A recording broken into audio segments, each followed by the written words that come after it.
Və sonraki hədis 96-cı hədis an Əbi Qatadə Əl-Ansar radiyallahu anhu ənə Rasulullah sallallahu aleyhi və səlləm kənə yusalli və huvə hamilun Umamətə bintə Zeynəb binti Rasulullah sallallahu aleyhi və səlləm və li Əbil As ibn Rabi' ibn Abdişəms fə idə səcədə vəda'əhə və idə qamə həmələhə.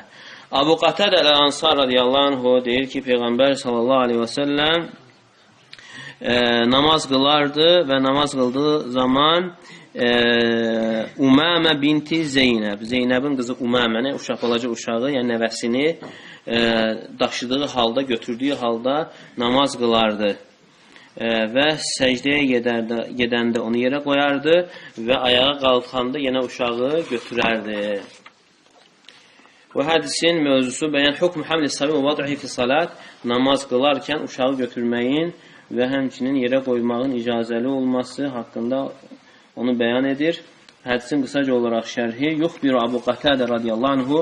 Əbu Qatadə radiyallahu anhu xəbər verir ki, ənə Nəbiyyə sallallahu əleyhi və səlləm kən yusalli bin-nas. Yəni Peyğəmbər sallallahu əleyhi və səlləm insanlara namaz qıldırardı, imamlıq edərdi. Və huve hamilu ibnətə binti Zeynəb. Yəni qızı Zeynəbin qızını, yəni nəvəsini götürərdi. Umamə binti Əbil As, Əbil Asın qızı radiyallahu anhum alə atiqihi məhəbbətən və hənənən, yəni bir sevgi olaraq, şəfqət olaraq çiyninə götürərdi. Fəkənə idə qamə həmələhə və idə rəkaa və səcədə vəda'əhə aləl araya, xüsusilə durduğu zaman onu götürərdi və rüküyə getdiyi zaman, səcdəyə getdiyi zaman onu yerə qoyardı.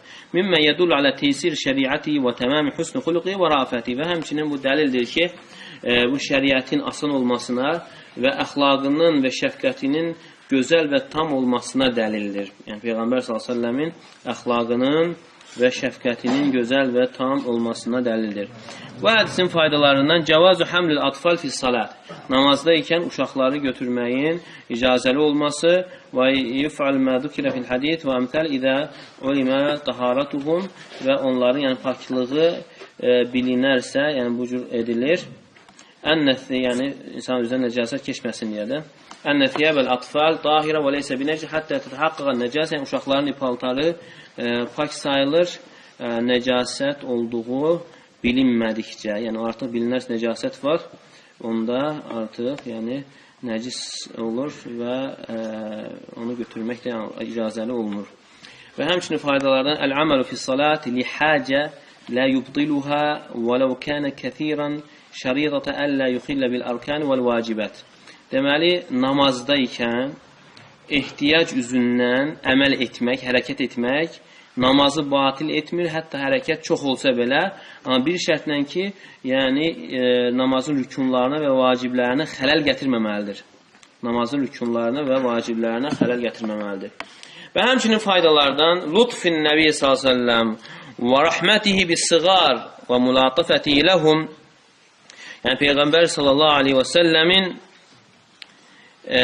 lütfü, balacalar olan rəhməti və onlara qarşı şəfqətli olması.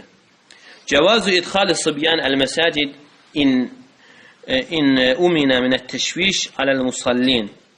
Deməli, uşaqları da məscidə daxil etməyin icazəli olması, əgər namaz qılanlara qarşı bir təşviş olmayacaqsa, təşviş yapmayacaqlarsa, yəni onda uşaqları da məscidə daxil etməyin icazəli olması.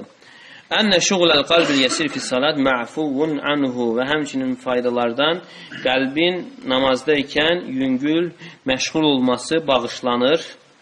İkramu avladil məharim bil həmli vəl müdaəbəti vəl mülatafəti cəbran ləhum və li əbəihim və həmçinin faydalardan məhrəmlərin uşaqlarına ikram etmək, onları götürməklə və onlara qarşı lütfkarlıq etməklə, onlarla zarafatlaşmaqla, onları və həmçində onların atalarının, yəni könlünü almaq məqsədi ilə istihbab nisbətil vələd ilə əşrafı əbəveyhi dinən və nəsəbən və həmçinin faydalardan, yəni uşağı valideynlərindən din və nəsəb tərəfdən daha şərəfli olana mənsub etmək. Yəni hədisdə keçdi ki, Zeynəbin qızı, halbuki atası Əbul As ibn Rabi'dir. Əbul As ibn Rabi' və orada fayda olaraq çıxardır ki, Zeynəbin qızı deyildiyi zaman yəni uşağı valideynlərindən din və nəsəb tərəfdən daha üstün olana mənsub etməyin müstəhəb olması, yusru şəriət-i İslamiyyə və səmahətiyyə və muvafəqətihə lil-fitrə və həmçinin faydalardan İslam şəriətinin müstəhəb olması, asan olması və fitrətə, insan fitrətinə müvafiq olması. Bundan sonra əlavə olaraq faydalar. أورد ابن دقيق العيد في إحكام الأحكام تأويلات باطلة ودعاوى فاسدة من دعوى النسب ودعوى الخصوصية ودعوى الضرورة وأمثال ذلك. İbn Daqiq el-İd İhkam kitabında bir batil təvillər, batil iddialar gətirmişdir. Yəni bu məsələ nəsx olunur, hökm aradan qalxdı və yaxud da Peyğəmbər sallallahu xasdır və zərurət anında olur bu kimi şeylər. وَالَّذِي أَحْوَجُ إِلَى ذَلِكَ أَنَّهُ amelun kəsir fi salat. Yəni o İbn Daqiq el-İdi də bu kimi sözləri söyləməyə vadar edən nə olmuşdur? Yəni o namazda çox hərəkətin olması, Nəvavi rahimehullah Müslimin şərhində deyir ki, "Hədə yədullu li məzhəbi Şafii rahimehullah muvafaq ennehu yecuzu hamlu sabi və sibya və qeyrihimə minəl heyvanit tahir fi salatil fard və salatil nəfs və yecuzu dəlik l-imam vəl-məmum vəl-munfarid." Hətta deyir ki, bu hədis Şafii məzhəbinə dəlildir. Onlara müvafiq olanlara, yəni hətta Şafii məzhəbinə görə də yəni uşağı daşımaq, uşağı götürmək namazda ikən fərz istinafilə olsun, imamdır, məmumdur, ya tək qılandır, caizdir. Və hamlu ashab Malik radiyallahu anhu alən nafilə və mən avcavəz dəlikə fil farida. Malik rahimehullah və onun məzhəbində olanlar isə yəni Malik rahimehullah məzhəbində olanlar isə yəni bunu nafilə namazına aid ediblər, yəni fərz namazına yox. Yəni fərz namazında olmaz, yəni nafilə namazında olar uşağı götürmək. Və hədə təvilun fəsid, həmçində bu da yəni düzgün olmayan bir yozumdur. Lənnə qavləhu yəummun nəs.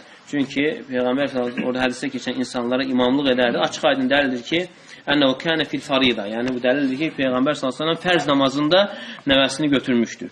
وَضَّعَ بَعْدُ الْمَالِكِ أَنَّهُ مَنْسُخ və malikilərdən də bəziləri yəni bunun mənsux olduğunu, hökmünün aradan qaldığını söyləmişlər, bunun iddiasındadırlar.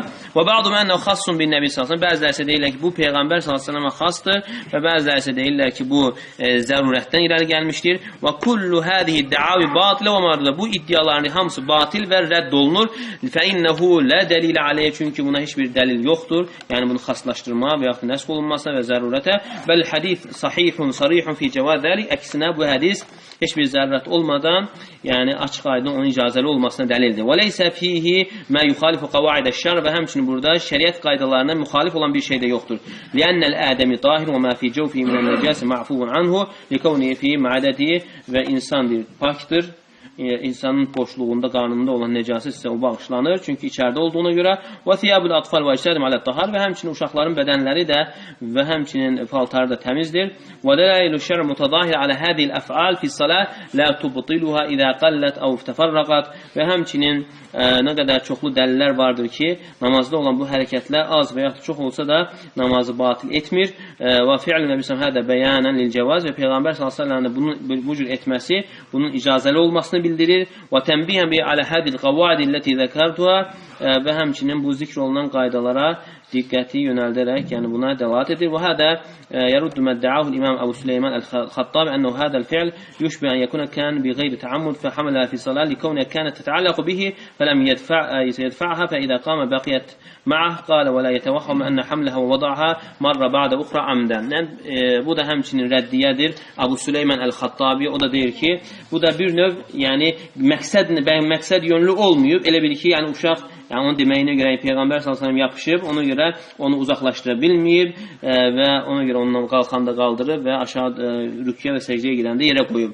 Yəni ona görə belə bir təvil də yəni uyğun deyildir. Yəni onun dediyinə görə bu qəlbi məşğul edir və necə Peyğəmbər sallallahu bir paltar məşğul etdiyinə görə onu geri qaytarmışdır. Hədə kəlam Xattabi rahimehullah və batil. Bu da deyir Xattabi rahimehullahın kəlamıdır. Bu da batildir və sadəcə quru boş dəlilsiz bir iddiadır. Və mimma yarudduha qawlu fi sahih Muslim fa iza qama hamala. Çünki açıq aydın hədisdə gəlir ki, qalxdığı zaman özü götürərdi. Qalxdığı zaman götürərdi. La yasih hadis fi nahy as-subyan an hudul masajid və bir hədis var, yəni uşaqları məscidlərə qoymamaq haqqında, amma hədis, yəni zəifdir, səhih deyildir. Hədisin ləfsi belədir ki, cənnibu məsacidəkum, sıbyanakum və məcaninakum, uşaqlarınızı və dəlilərinizi məscidlərdən uzaq tutun, yəni uzaqlaşdırın. Yəni hədis, yəni zəifdir. Hədis zəifdir. Yəni icazə var, yəni bir şərtlə ki, uşaqlar əgər namaz qılanları çaşdırmayacaqlar və ya səs-küy salmayacaqlarsa, uşaqların məscidə gəlməsi yəni caizdir. İxlasla.com saytı tərəfindən təqdim olundu.